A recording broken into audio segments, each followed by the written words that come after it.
Why do you want to work out? What is your goal?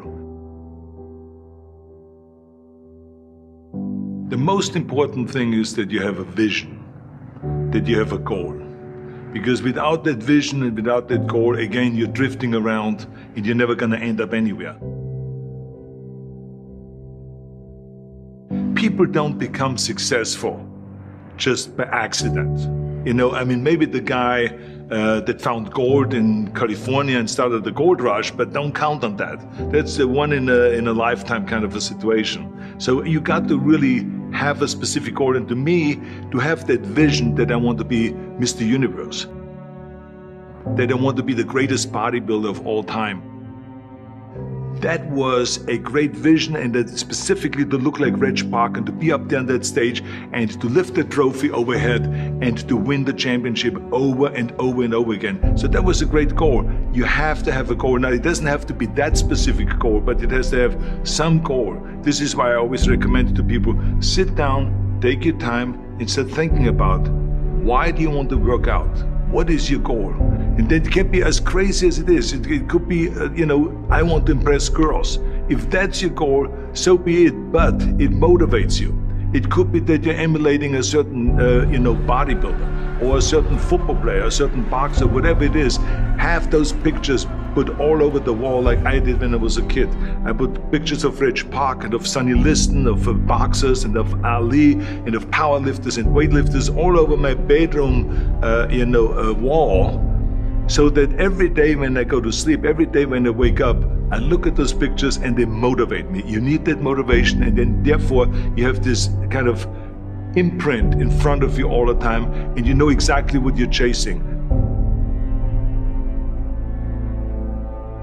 People always come up to me and says, why are you smiling? You're working out 5 hours a day. You're doing the same as the other guys, but the other guys have a sour face. They're pissed off that they have to do another rep or another set or something. I looked forward to another 1,000 reps of sit-ups. I looked forward to another 500 pounds of leg press or squat. I looked forward to doing more and more curls until my arms fall off. Why? Because I knew that every rep that I did and every set that I did and more weights that I lifted, I get one step closer to turning that vision into reality. So I was turned on by that. I was excited. I couldn't wait to get to the gym.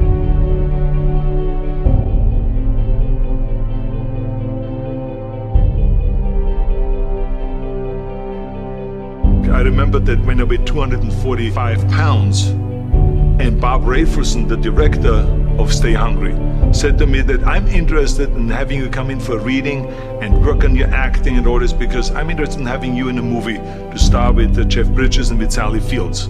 I was delighted about that, and I was excited, and I started pumping up more and more.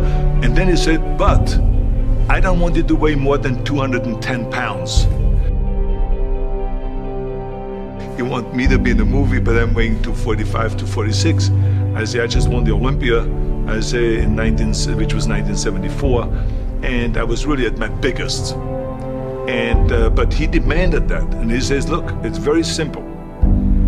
On the day we start shooting, he says, I'm gonna put you on a scale, and if you don't make the 210, you're out, because I have someone else in mind.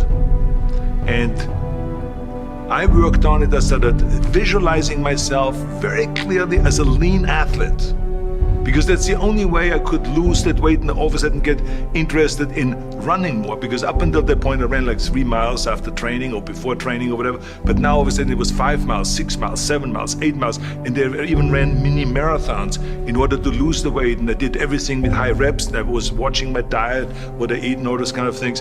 And but the day before, I remember we were in Birmingham, Alabama. The day before I was at the YMCA with Bob Raferson. He was swimming and I was working out, and I was running. There was a track there and I was running. He says, let's step on the scale. And I stepped on the scale and I weighed 209. So it just shows to you what is possible if you visualize exactly what you want to look like.